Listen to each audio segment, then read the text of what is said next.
আসসালামু আলাইকুম ওয়া রাহমাতুল্লাহ। প্রিয় দিনী মুসলমান ভাই ও বোনেরা, দুরুদে ইব্রাহিম পরে যদি আপনি লবণে ফু দেন তাহলে কি হবে জানলে আপনি অবাক হয়ে যাবেন, আশ্চর্য হয়ে যাবেন। আল্লাহু আকবার। দুরুদে ইব্রাহিম পৃথিবীর সর্বশ্রেষ্ঠ দুরুদ, তাই এই দুরুদটি নামাজে পড়তে হয়। আপনি দুরুদটি পারেন, কিন্তু এই দুরুদের মধ্যে কি আছে আপনি জানেন না। আল্লাহু আকবার। এই দুরুদটা যদি আপনি একবার পাঠ করেন, আল্লাহর রসুল বলেন তার উপরে আল্লাহ তাআলা 10টা রহমত নাজিল করেন। আল্লাহু আকবার। আল্লাহ তাআলা ওই বান্দার 10টা গুনাহকে আল্লাহ তাআলা ক্ষমা করে দেন। আখিরাতে তার 10 তবক পর্যন্ত আল্লাহ তাআলা সম্মান বাড়িয়ে দেন। আল্লাহু আকবার। ওই দুরুদটি পাঠ করার সাথে সাথে, দুরুদে ইব্রাহিম পাঠ করার সাথে সাথে একদল ফেরেশতা রয়েছে। ওই ফেরেশতারা এই দুরুদে ইব্রাহিম নবীজি মুহাম্মদুর রাসূলুল্লাহ সাল্লাল্লাহু আলাইহি ওয়াসাল্লাম তার কাছে পৌঁছানোর জন্য একদল ফেরেশতা আছে। তারা গিয়া বলে, আপনার অমক উম্মত, অমকের ছেলে, অমকের মেয়ে অমক জায়গার থেকে, অমক স্থান থেকে আপনার জন্য দুরুদ পাঠ করেছেন। কোথায় লিখেছেন? তার চেহারাটা দেখাইয়া নবীজির সামনে বলতে থাকে, সে আপনার জন্য দুরুদ পাঠ করেছে। নবীজি খুশি হয়ে তার জন্য দোয়া করতে শুরু করে দেন। আল্লাহু আকবার। দুরুদে ইব্রাহিমের মধ্যে কি আছে আপনি জানলে অবাক হয়ে যাবেন, আশ্চর্য হয়ে যাবেন। আল্লাহু আকবার। আল্লাহ তাআলার একজন বুজুর্গ, একজন ওলি, একজন বড় মাপের আলেম, যিনি তাবেঈন ছিলেন, উনি একদিন পথ চলতেছিলেন। তার নাম হলো জাযুলি রাহিমাহুল্লাহ। জাযুলি রাহিমাহুল্লাহ, ইমাম জাযুলি রাহিমাহুল্লাহ পথ চলতেছিলেন। পথের মধ্যে নামাজের সময় হয়ে গেল, আসরের নামাজের সময় যায় যায় অবস্থা। কোথায় কোনো পানি নাই, একটি কূপ পাইলেন, কিন্তু কূপের কাছে যাওয়ার পরে দেখলেন কূপের মধ্যে পানি আছে, কিন্তু নিচে পানি। ওখানে কোনো দড়ি নাই, কোনো রশি নাই, কোনো বালতি নাই, পানি উঠানোর কোনো ব্যবস্থা নাই। কিন্তু দূরে একটা বাচ্চা মেয়েকে দেখা যায়। তাকে ইশারায় ডাক দিলেন। মনে হইল নিশ্চয়ই এখানে তার বাড়ি হবে। তারে দিয়ে কোনো বালতি আনানো যাবে, কোনো রশি আনানো যাবে, কোনো পাত্র আনা যাবে, যার দ্বারা পানি তোলা যায়, উজু করে আসরের নামাজটা পড়া যায়। তো ডাক দেওয়ার সাথে সাথে সামনে আসলেন ইমাম জাযুলি রাহিমাহুল্লাহ। বললেন, তোমার বাড়ি কোথায়? বলল, ওই যে দেখা যায় আমার বাড়ি। বললেন, এখান থেকে পানি উঠাবো এমন কোনো ব্যবস্থা আছে কিনা, তুমি আমাকে কোনো সহযোগিতা করতে পারবে কিনা? বলার সাথে সাথে ওই ছোট্ট বাচ্চাটা বিড়বিড় করে যেন কি পড়ল অল্প সময়, এর মধ্যে একটু থুতু ওই কূপের মধ্যে ফালাইল। সাথে সাথে কূপের পানিগুলো উপরে উঠে আসলো, এত উপরে উঠে আসলো যে কোনো বালতির কোনো প্রয়োজন হলো না, পাত্রের কোনো প্রয়োজন হলো না। হাত দিয়ে এখন পানি নেওয়া যায়, হাত দিয়ে উজু করা যায়। তিনি অবাক হয়ে গেলেন, আশ্চর্য হয়ে গেলেন। ও বাচ্চা, ও শিশু, তুমি এমন কি দোয়া পড়লে, এমন কি তুমি ইস্তেগফার পড়লে, এমন কি কোরআনের আয়াত পড়লে, যে আয়াতের মাধ্যমে, যে পৃথিবীর শ্রেষ্ঠ দোয়ার মাধ্যমে আল্লাহ তাআলা এই কূপের পানি উপরে তুলে দিল। আল্লাহু আকবার।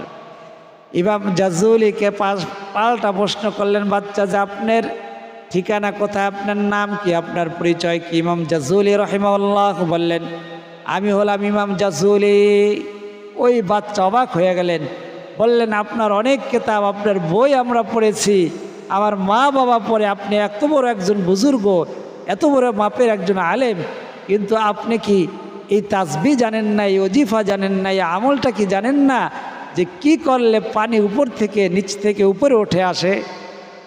ইমাম জাযুলি রাহিমাহুল্লাহ বললেন, হয়তো আমি জানি, কিন্তু এর মধ্যে কোনটার মধ্যে কি ফায়দা আছে এই পুরা ধারণা আমার মধ্যে নাই।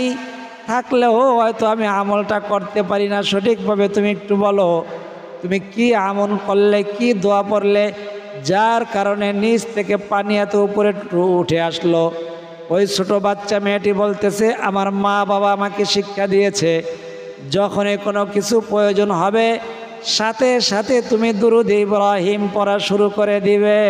আল্লাহু আকবার। আমি দেখলাম, এখন যদি আমি বাড়িতে যাই, আপনার জন্য বালতি এবং রশি আনতে যাই, আসরের নামাজ শেষ হয়ে যাবে, আপনি এই পানি দিয়ে উজু করে আসরের নামাজ পড়তে পারবেন না, এটা একটা বিপদ। আমি সাথে সাথে দুরূদ ইব্রাহিম পড়লাম। অনেক মুসলমান ভাই বোনেরা আছেন যারা দুরূদ ইব্রাহিম পারেন না, তবে মানে অধিকাংশই যারা নামাজ পড়ে অধিকাংশ দুরূদ ইব্রাহিম পারেন।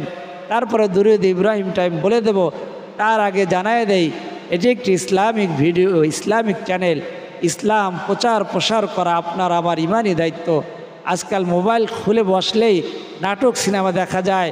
তা তো বলে যে আপনারা নাটক সিনেমা দেখেন, বলে আমরা ইসলামিক ভিডিও পাই না। তা আমরা ইসলাম প্রচার প্রসার সর্বক্ষেত্রে ছড়াই দিতে চাই, যেন একটা মানুষ চাইলে ইসলামিক ভিডিও দেখতে পারে, আমলের প্রতি উৎসাহ হয়। এই জন্য এই ভিডিওগুলো বেশি বেশি প্রচার প্রসার করবেন।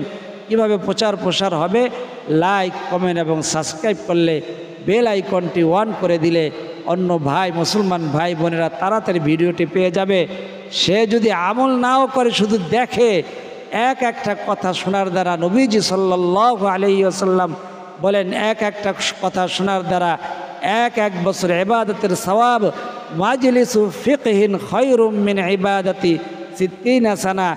একটা কথা শোনার দ্বারা 60 বছর বেরিয়া নফল ইবাদতের চাইতে বেশি সওয়াব তার আমল নামায় দান করবেন। আর আপনার কারণে সে ভিডিওটি পেয়ে গেল, আপনিও সওয়াব পাবেন, আমিও সওয়াব পাবো। নেকি পারো ভার না খত নেকি করনা, ভালো কাজে উৎসাহ দেওয়া নিজে ভালো কাজ করার সমান। আল্লাহু আকবার। এখনই মনে থাকতে লাইক, কমেন্ট এবং সাবস্ক্রাইব করে দেন, আর বেল আইকনটি অন করে দেন, আর বেশি বেশি শেয়ার করে দেন, যেন অন্য মুসলমান ভাই বোনেরা ভিডিওটি পেয়ে যায়। তো দুরূদ শরীফ, আমি দুরূদ শরীফ পাঠ করেছি, বাচ্চাটা বলে, তারপরে আমি একটু থুতু নিক্ষেপ করার সাথে সাথে পানি উপরে উঠে আসলো।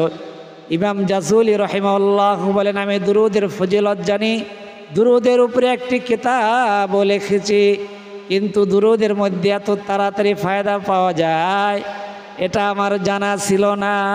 আল্লাহু আকবার। আমার এক উস্তাদ এরকম আমাদেরকে শুনাইছেন যে উনি বাসের টিকিট কাটছে, বহু দূর যাইতে হইবে বড় বাসের মধ্যে, বড় বাসের মধ্যে টিকিটও বড় হয়, আর টিকিটের মাঝখানে একটা পাতা থাকে, একটা পৃষ্ঠা থাকে, ওটা কন্ট্রাক্টর যখন গাড়িতে ওঠে কিছুক্ষণ গাড়ি চলার পরে ওটা ছিঁড়ে নিয়ে যায়। তো ওস্তাদ জি আমার টিকিট কিনছে, টিকিট ক্রয় করার পরে পাঞ্জাবির পকেটের মধ্যে রাখছে। তো যখন ওই টিকিট মাস্টার কন্ট্রাক্টর টিকিট সবার থেকে টিকিট নিয়ে নিয়ে ভিতরের পৃষ্ঠাটা ছেঁড়া শুরু করছে, উনি পকেটের মধ্যে হাত দিছে, দেখতেছে এখানে আর কোনো টিকিট নাই। উনি জানে যে পকেটের, পাঞ্জাবির পকেটে, সাইড পকেটে টাকা রাখলে চোরে নিয়ে যায়, পকেট মারেরা নিয়ে যায়, কিন্তু টিকিট রাখলে টিকিট নিয়ে যায়, এটা উনি ভাবতে পারে নাই।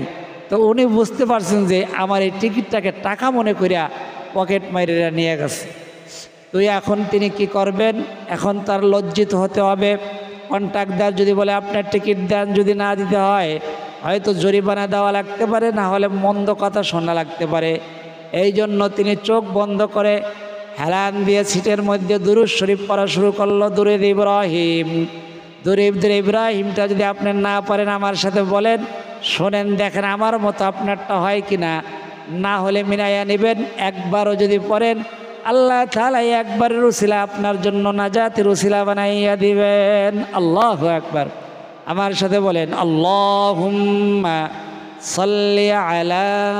দুরূদটি পড়ার সময় বুকের উপরে যদি হাত দিয়ে নেন, আল্লাহ তাআলা এই উসিলায় আপনার হার্টকে ভালো রাখবেন, আপনার শরীরটাকে ভালো রাখবেন, আপনার কলবের মধ্যে হেদায়েতের নূর দান করবেন। আল্লাহ তাআলা এই উসিলা আপনার নেক হায়াতকে বাড়াইয়া দিবেন। আল্লাহু আকবার। ডাইন হাতটা বুকের উপর দিয়ে বলেন আল্লাহুম্মা সাল্লি আলা মুহাম্মাদিন ওয়া আলা আলি মুহাম্মাদ কামা সাল্লাইতা আলা ইব্রাহিম ওয়া আলা আলি ইব্রাহিম ইন্নাকা হামিদুম মাজিদ। আল্লাহুম্মা বারিক আলা মুহাম্মাদিন ওয়া আলা আলি মুহাম্মাদ কামা বারাকতা আলা ইব্রাহিম ওয়া আলা আলি ইব্রাহিম ইন্নাকা হামিদুম মাজিদ। আল্লাহু আকবার। আপনার উপরে 10টা রহমত বর্ষণ হয়েছে, 10টা গুনাহ মাফ হয়েছে। আপনার উপরে আল্লাহ তাআলা আখিরাতে আপনার সম্মান 10 তবক পর্যন্ত আল্লাহ তাআলা বাড়িয়ে দিয়েছে। আল্লাহু আকবার। তো দুরুদের মধ্যে কি ফজিলত বলছিলাম, দুরুদ পাঠ করার দ্বারা 10টা রহমত। আমার উস্তাদজি টিকিট এখন দিতে হবে, টিকিট, এই জন্য টিকিট তো নাই, তার পকেটের মধ্যে পকেট মারেরা নিয়ে গেছেন চেয়ারের মধ্যে, অর্থাৎ তার সিটের মধ্যে মাথা হেলান দিয়া চোখ বন্ধ করে দুরূদ শরীফ পাঠ করা শুরু করলো। মনে মনে জবানে জবানে ফিসফিস আওয়াজে পড়তেছে। সবার থেকে টিকিট নিছে, টিকিটের ভিতরে পাতা ছিঁড়ে নিছে, কিন্তু হুজুরকে একবারও ডাক দিল না। কন্ট্রাক্টর একবারও ডাক দিল না, হুজুর যে আপনি টিকিটটা দেন, চাইলো না। আল্লাহু আকবার। এই হলো হুজুর বলতেছে, এর আগে আমি দুরুদের অনেক ফজিলত শুনছি, পাঠ করছি, ফায়দা পাইছি, কিন্তু এরকম তৎক্ষণাৎ ফায়দা, হাতে নাতে ফায়দা এরকম পাই নাই কোনো সময়। হয়তো ফায়দা হয়েছে, খেয়াল করি নাই, কিন্তু সেদিন বুঝলাম যে দুরুদের মধ্যে কি ফায়দা রয়েছে। আল্লাহু আকবার। তো আপনি দুরুদটি পাঠ করবেন, দুরুদ ইব্রাহিম বলছিলাম 3 বার পাঠ করলে কি ফায়দা হয়। 3 বার পাঠ করলে যদি লবণে ফু দেন তাহলে কি হবে। আল্লাহু আকবার। যারা বলেন যে আমাকে কালো জাদু, ব্ল্যাক ম্যাজিক করেছে, কুফরি কালাম করেছে, আমার সন্দেহ হয়, আমার শরীরটা শুকাইয়া যাইতেছে, বা আমার সন্তানকে, আমার পরিবারের কাউকে, নাতি নাতকুরকে ব্ল্যাক ম্যাজিক করেছে, কুফরি কালাম করেছে, বিভিন্ন কারণে করতে পারে, জায়গা জমি নিয়ে বিরোধের কারণে করতে পারে, বা অন্যান্য কারণে হিংসাত্মকভাবে জাদু দিয়া, জিন দিয়া করাইতে পারে, বা মানুষ দ্বারা করাইতে পারে। এরকম যদি ব্ল্যাক ম্যাজিক, কুফরি কালাম করে, তাহলে আপনি প্রতিদিন রাতে ঘুমানোর আগে 1 সপ্তাহ ঘুমানোর আগে আপনার উজু থাকুক না থাকুক, লবণের কয়েকটা কোনা নেবেন, 1 চিমটি পারলে 1 চিমটি নেবেন। যদি মনে করেন 1 চিমটি খাইলে আপনার প্রেশারের সমস্যা হবে, তাহলে কয়েকটা কোনা নেবেন লবণের, কমসে কম 3টা দানা নেবেন, লবণের দানা ছোট ছোট 3টা দানা নেবেন। 3টার দানা নেবেন বা অল্প একটু লবণ নেবেন, হাতের ডান হাতের তালুর মধ্যে নেবেন। নেওয়ার পরে আগে ইস্তেগফার পড়বেন 3 বার, আস্তাগফিরুল্লাহ ওয়া আতুবু ইলাইহি, আস্তাগফিরুল্লাহ ওয়া আতুবু ইলাইহি, আস্তাগফিরুল্লাহ ওয়া আতুবু ইলাইহি। তারপরে ইস্তেগফার পাঠ করার পরে 3 বার দুরূদ ইব্রাহিম পাঠ করবেন। আমি একবার বলে দিতেছি, আল্লাহুম্মা সাল্লি আলা মুহাম্মাদিন ওয়া আলা আলি মুহাম্মাদ কামা সাল্লাইতা আলা ইব্রাহিম ওয়া আলা আলি ইব্রাহিম ইন্নাকা হামিদুম মাজিদ। আল্লাহুম্মা বারিক আলা মুহাম্মাদিন ওয়া আলা আলি মুহাম্মাদ কামা বারাকতা আলা ইব্রাহিম ওয়া আলা আলি ইব্রাহিম ইন্নাকা হামিদুম মাজিদ। 3 বার ইস্তেগফার পড়ার পরে 3 বার দুরূদ শরীফ, দুরূদ ইব্রাহিম, যে ইব্রাহিমটা আমি এখন পাঠ করলাম, এই দুরূদটা পাঠ করার পরে আপনি লবণের মধ্যে এরকম ফু দিবেন। 3 বার দুরূদ শরীফ, একবার আমি পাঠ করে দেখালাম, আপনি 3 বার পাঠ করবেন। 3 বার ইস্তেগফার, 3 বার দুরূদ পাঠ করার পরে ওই লবণটা খাবেন। লবণের কয়েকটা কোনা নেবেন, পারলে একটু বেশি নেওয়ার চেষ্টা করবেন। ওই লবণটা খাওয়ার পরে একটু পানি খাবেন, তারপরে ঘুমাবেন। এরকম 7 দিন পর্যন্ত আমল করবেন। অথবা আপনি যদি কারো যদি কেউ আক্রান্ত হয়, তাকে আমলটি করে দিবেন ইনশাআল্লাহ তাআলা। সে যদি খায়, তার ভিতর থেকে সমস্ত রকম জাদু টোনা, কালো জাদু, বান টোনা, কুফরি কালাম, জিন শয়তান, মানুষ শয়তানের কুমন্ত্রণা, সমস্ত জাদু টোনা তার ভিতর থেকে আল্লাহ তাআলা বের করে তাকে সম্পূর্ণ সুস্থ করে দিবেন। আল্লাহু আকবার। এই আমলটি আপনি 7 দিন করবেন ইনশাআল্লাহ তাআলা। 7 দিনের আগেই ফলাফল পেতে শুরু করবেন। তো এই আমলটি করবেন ইনশাআল্লাহ তাআলা। দুরূদের আমল আল্লাহ তাআলা বিফলে দেন না। দুরূদের আমল এমন একটি আমল যে ইসলামী সাম্রাজ্য, যাকে বলা হয় অটোমান সাম্রাজ্য, ওসমানীয় সাম্রাজ্য, শেষ সম্রাট, আল্লাহু আকবার, শেষ সম্রাট কে ছিলেন? শেষ সম্রাট ছিলেন আব্দুল হামিদ।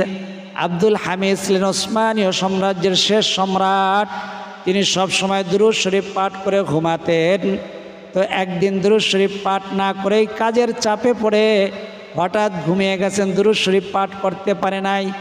তার এলাকার মধ্যে, তার সাম্রাজ্যের মধ্যেই এক লোক ছিল খুবই দারিদ্র, তিনি প্রতিদিন আমল করে ঘুমাতেন। একদিন এমন সময় আসলো যে তিনি খুবই ঋণগ্রস্ত হয়ে গেছেন। ঋণ যারা পায়, পাওনাদারেরা তাকে চাপ দিয়েছেন, আগামীকাল সূর্য ওঠার সাথে সাথে তুমি তোমার ঋণ পরিশোধ করবে। কত ঋণ? 500 স্বর্ণ মুদ্রা, 500 আশরাফি স্বর্ণ মুদ্রা। ওই গরিব ব্যক্তি, ওই ঋণী ব্যক্তি, সে ঋণ হয়ে গেছে, আগামীকাল সূর্য ওঠার সাথে সাথে তাকে পরিশোধ করতে হবে। তিনি অভাবের মধ্যে পড়ে গেলেন, চিন্তার মধ্যে পড়ে গেলেন, প্রতিদিন আমল করে ঘুমায়। আজকে তিনি মনে করলেন যে অন্যান্য আমলের সাথে দুরূদ ইব্রাহিম পাঠ করবেন। তিনি দুরূদ ইব্রাহিম পাঠ করতে করতে কোনো এক সময় ঘুমায়া গেলেন। তিনার অজান্তেই, খেয়াল নাই কোন সময় ঘুমায়া গেছেন। ঘুমে নবীজি মুহাম্মদুর রাসূলুল্লাহ সাল্লাল্লাহু আলাইহি ওয়াসাল্লামকে স্বপ্নে দেখে ফেললেন। আল্লাহু আকবার।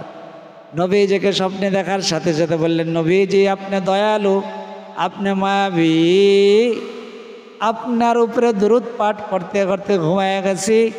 আগামীকাল সকাল হওয়ার সাথে সাথে আমি 500 স্বর্ণ মুদ্রা ঋণ হয়ে আছি, সেই ঋণ পরিশোধ করতে হবে, আপনি আমাকে একটি উপায় বলে দেন। তিনি বললেন, এই এলাকার যে সম্রাট আব্দুল হামিদ, তার কাছে গিয়ে বলবা, আমার আব্দুল হামিদকে গিয়ে বলবা, সে প্রতিদিন দুরূদ পাঠ করে ঘুমায়, গতকালকে রাতে দুরূদ পাঠ করে নাই, তার পক্ষ থেকে তুমি দুরূদ পাঠ করেছ। আব্দুল হামিদ এমন এক সম্রাট ছিলেন, যিনি সবচেয়ে ওসমানীয় সাম্রাজ্যের মধ্যে সবচেয়ে বেশি সময় ক্ষমতা ছিলেন। 36 বছর পর্যন্ত তিনি সাম্রাজ্য পরিচালনা করেছেন।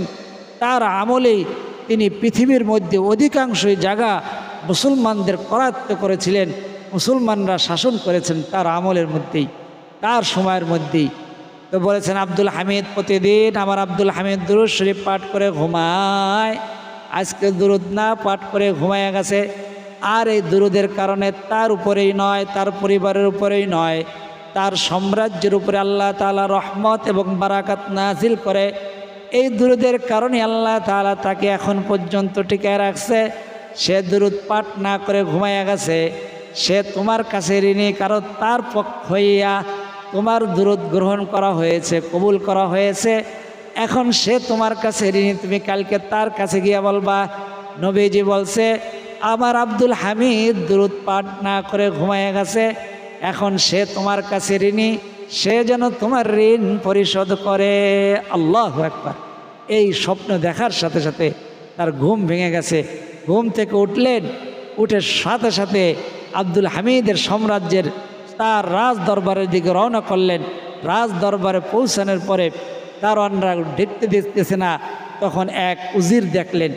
উজির দেখে সম্রাটের কাছে সংবাদ পৌঁছাইলেন যে একটা লোক আসছে, দেখে পাগল মনে হয় না, কিন্তু সে চিল্লে চিল্লে বলতেছে যে সম্রাট আব্দুল হামিদ আমার কাছে ঋণী, আমার কাছে ঋণী, সে আমার ঋণ পরিশোধ করবে, আমাকে যেতে দাও। আব্দুল হামিদ দয়ালু, তার মধ্যে কৌতূহল জাগলো যে লোকটাকে আসতে দাও, সাম্রাজ্যের ভিতরে রাজ দরবারের ভিতরে আসতে দাও। ওই লোক যখন রাজ দরবারের ভিতরে আসলো, বলল তুমি নাকি বলো যে আমি বাদশাহ, আমি তোমার কাছে ঋণী, কীভাবে ঋণী হইলাম তুমি একটু বলো। বাদশাহ আপনি প্রতিদিন দুরূদ শরীফ পাঠ করে ঘুমান, কিন্তু গতকাল আপনি দুরূদ শরীফ পাঠ না করিয়ে ঘুমিয়ে গিয়েছেন। আশ্চর্য হয়ে গেছে বাদশাহ। আব্দুল হামিদ বলতেছেন যে আমি প্রতিদিন দুরূদ শরীফ পাঠ করে ঘুমাই, এই যে অভ্যাস, এই অভ্যাসটা তো আমি ছাড়া আর আল্লাহ তাআলা ছাড়া কেউ জানে না, এই ব্যক্তি জানলো কেমনি? আর গতকাল যে দুরূদ শরীফ পাঠ না করে ঘুমাইয়া গেছে এটাও সত্য, কালকে কাজের চাপে কোন সময় ঘুমাইয়া গেছি আমার নিজেরও খেয়াল ছিল না। তো এখন বলো তুমি, আমি কিভাবে তোমার কাছে ঋণী হইলাম? বলে আমি তো 500 স্বর্ণ মুদ্রা ঋণ হয়ে আছি, আমি প্রতিদিন অনেক আমল করে ঘুমাই, কালকে দুরূদ শরীফের আমল করে ঘুমাইয়া গেছি, নবীজিকে স্বপ্নে দেখছি। নবীজি বলতেছে স্বপ্নের মধ্যে আমার আব্দুল হামিদকে গিয়ে বলবে। এই কথা বলার সাথে সাথে বাদশাহ তাকে থামাই দিছে।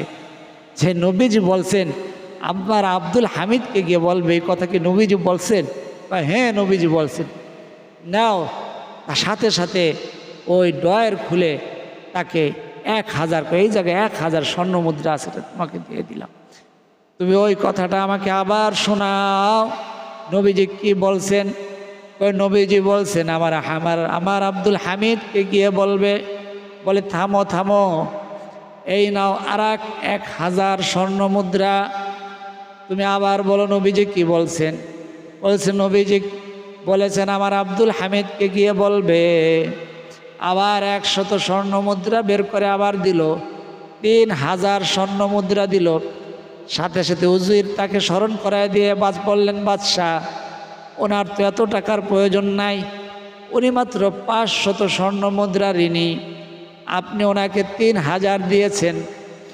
তো বলল বাদশাহ আব্দুল হামিদ যে আমি শুধু 3000 নয়, আমার সাম্রাজ্য যদি এই ব্যক্তিকে লিখে দেয় তারপরে আমার ঋণ পরিশোধ হবে না। ও আল্লাহর বান্দা, তুমি কোনো সাধারণ লোক নয়, তুমি এমন লোক যেই লোক দ্রুত পাঠ করতে করতে মুস্তাজাবুদ্দাওয়া হয়ে গিয়েছে, অর্থাৎ যা দোয়া করবে আল্লাহ তাআলার কাছে সেই দোয়াই কবুল হবে, তাকে বলা হয় মুস্তাজাবুদ্দাওয়া। তুমি মুস্তাজাবুদ্দাওয়া হয়ে গেছো, এখন তুমি যা চাইবে আল্লাহ তাআলার কাছে আল্লাহ তাআলা তোমাকে তাই দান করবেন। আল্লাহু আকবার। অতএব তোমার যখন যা প্রয়োজন, তোমার কোনো অনুমতি নেওয়ার প্রয়োজন নাই, সরাসরি আমার বাদশার আমার দরবারে চলে আসবে। এই নাও তোমাকে বাদশাহ রাজ দরবারে আসার জন্য যে 5 কার্ড, এই কার্ড তোমাকে দেওয়া হলো। আল্লাহু আকবার। তো দুরূদ শরীফ পাঠ করার মধ্যে ফায়দা রয়েছে। যখনই কোনো বিপদে পড়বেন সাথে সাথে দুরূদ শরীফ পাঠ করা শুরু করবেন। উজু থাকুক না থাকুক সর্ব অবস্থায় দুরূদ শরীফ পাঠ করা যায়, দুরূদ শরীফ পাঠ করবেন। আমাদের কাছে অনেক মুসলমান ভাই বোনেরা দোয়া চায়, তাদের জন্য দোয়া করব, প্রাণ খুলে দোয়া করব। আর এই ভিডিওগুলা কোনো সাধারণ মানুষদের জন্য নয়, যাদের অন্তরের মধ্যে আল্লাহ তাআলার একান্ত ইয়াকিন এবং বিশ্বাস রয়েছে, যারা নবীজির উপরে মোহাব্বত প্রেম ভালোবাসা রাখেন, তাদের জন্য এই ভিডিওগুলো। এই জন্য সময় নিয়ে দেখতে হবে, সময় নিয়ে ঠিকঠাক করে আপনি অল্প সময় দেখতে চান আর আপনার জন্য অল্প সময়ের জন্য ভিডিও বানাবো, এরকম মন মানসিকতা আমাদের নাই। ইসলাম প্রচার প্রসার করা আমাদের উদ্দেশ্য, এই উদ্দেশ্য ভিডিও বানাই কয় মিনিট হয় না হয় এটার দিকে খেয়াল করে আল্লাহ এবং আল্লাহর নবীজির কথা বলা যায় না। আমাদের কাছে অনেকে দোয়া চায়, কমেন্টে দোয়া চায়, দেখা হলে দোয়া চায়। ওই সমস্ত ভাই বোনদের জন্য দোয়া না করলে তাদের উপর অবিচার হবে, তাদের জন্য দোয়া করব। দোয়ার আগে পৃথিবীর শ্রেষ্ঠতম দোয়া ইসমে আজমটি একবার পড়ব, আমার সাথে আপনি শুনবেন। পড়তে পারলে ভালো, না পড়তে পারলে একই সব একই ফায়দা। কে বলছেন? আল্লাহ তাআলা বলছেন, ওয়াইদা কুরিআল কুরআনু ফাসতামিউ লাহু ওয়া আনসিতু লাআল্লাকুম তুরহামুন। যখন কোরআন তেলাওয়াত করা হয় বা হাদিস পড়া হয় তখন তোমরা শোনো, শোনার দ্বারা একই ফায়দা, একই সওয়াব, একই নেকি, একই পরিমাণ উপকারিতা। আল্লাহু আকবার। এখন পৃথিবীর সর্বশ্রেষ্ঠ দোয়াটি পাঠ করব, আপনি শোনেন। আল্লাহুম্মা ইন্নী আসআলুকা বিআন্না লাকাল হামদু লা ইলাহা ইল্লা আনতাল হান্নানুল মান্নান বাদিউস সামাওয়াতি ওয়াল আরদি ইয়া যাল জালালি ওয়াল ইকরাম ইয়া হাইয়্যু ইয়া কাইয়্যুম। আল্লাহু আকবার। ইসমে আজম শুনেছেন, ছোট্ট দুরূদটি পাওয়ারফুল, ছোট্ট দুরূদটি 3 বার পড়েন আমার সাথে। সাল্লাল্লাহু আলাইহি ওয়াসাল্লাম, সাল্লাল্লাহু আলাইহি ওয়াসাল্লাম, সাল্লাল্লাহু আলাইহি ওয়াসাল্লাম। আল্লাহুম্মা আমিন। রব্বানা যালামনা আনফুসানা ওয়া ইল্লাম তাগফির লানা ওয়া তারহামনা লানাকুনান্না মিনাল খাসিরিন। রব্বি ইরহামহুমা কামা রাব্বায়ানি সগীরা। ইয়া আউয়ালাল আউয়ালিন ইয়া আউয়ালাল আখিরিন ইয়া রাহিমাল মাসাকিন রব্বুল আলামিন। আল্লাহ নবীজি বলেছেন, দুরূদ পাঠ করে আপনার কাছে যা চাওয়া হয় আপনি ওই হাতগুলাকে খালি হাতে ফিরাইয়া দিয়েন না। আমাদের সাথে এমন আপনার বান্দাবান্দি রয়েছে যারা আমিন আমিন বলতেছে। আল্লাহ ওই আমিন বলার উসিলায় আমাদের সকলের দোয়া, মনের না বলা চাওয়া, মনের আশা, মনের তামান্নাগুলাকে আপনি কবুল আর মঞ্জুর করে নেন। আল্লাহ, আপনার বান্দা বান্দিরা যে উদ্দেশ্য করে ভিডিওটি দেখেছে, আল্লাহ আমাদের উদ্দেশ্যে অনেকে কুফুরি কালাম, ব্ল্যাক ম্যাজিক, বিভিন্ন রকম সমস্যা রয়েছে। আল্লাহ, যে যে উদ্দেশ্য করে আমলটি করেছে, করবে, করার নিয়ত করেছে, আল্লাহ সকলের আমলগুলো কবুল করে দিয়ে আল্লাহ সকলকে বিপদ আপদ থেকে আপনি বিপদ আপদ থেকে পরিপূর্ণ উদ্ধার করে নেন। সকলকে আল্লাহ আসমানি বালা, জমিনি বালা মুসিবত থেকে হেফাজত নসিব করে দেন। আসমানি বালা আসমানে উঠাইয়া, জমিনি বালা জমিনে দফন করে দেয়, হাওয়ার বালা হাওয়ায় উড়াইয়া আপনার বান্দা বান্দিদেরকে আপনি হেফাজত নসিব করে দেন। আল্লাহ, আল্লাহ আপনার যে বান্দা বান্দিরা আমিন বলতেছে, এখানে যার আমিনটা আপনার পছন্দের, আল্লাহ সে আমিনের উসিলায় আমাদের না বলা কথা, না বলা ব্যথাগুলাকে আপনি কবুল আর মঞ্জুর করে নেন। আমাদের মনের আশা, মনের তামান্নাগুলাকে আপনি কবুল আর মঞ্জুর করে নেন। ওই সোনার মক্কা মদিনা না দেখাই আমাদের ডাক দিয়েন না। জীবনে একবার হইল আপনার ঘরের তওয়াফ, আপনার রসুলের রওজা জিয়ারত করার তৌফিক দান করে দেন। যারা গেছেন বারবার যাওয়ার তৌফিক দান করে দেন। আল্লাহ, আপনার হাবিবের তোফাইল, আল্লাহ আপনার নেক বান্দা বান্দির উসিলায় আমাদের না বলা কথা, না বলা ব্যথাগুলাকে আপনি কবুল আর মঞ্জুর করে নেন। রব্বিরহামহুমা কামা রব্বায়ানি সগীরা।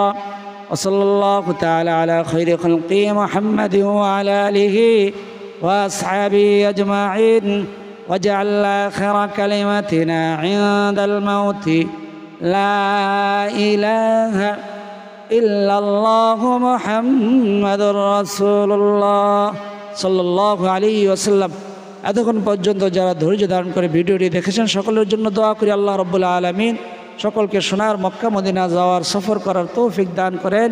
এবং আজকে যারা শুনেছেন আল্লাহ তাআলা সকলের মনের তামান্না, মনের আশাগুলোকে আল্লাহ তাআলা পূরণ করে দেন।